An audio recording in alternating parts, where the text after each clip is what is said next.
देखिए, आज हम आप सबको माँ मुंडेश्वरी के धाम आए हुए हम आज आप सबको दर्शन कराएंगे और आप लोग ऐसे ही बने रहिए। और बस हम सीढ़ी पे चढ़ ही चुके हैं, लास्ट सीढ़ी है मेरे यहाँ, और हम आप सबको कुछ ही क्षणों में माँ मुंडेश्वरी का दर्शन कराएंगे और आप लोग लाइन पे ही बने रहिए। और ये देखिए, मेरे भैया हैं, मेरे बेटे को लिए हुए हैं और हम सब जा रहे हैं दर्शन करने के लिए माँ मुंडेश्वरी का। आप लोग लाइन पे ही रहिए और मेरा वीडियो देखते रहिए।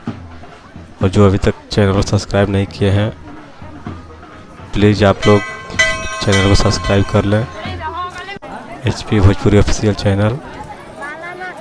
और हम देख रहे हैं कि अब माँ मुंडेश्वरी के पास,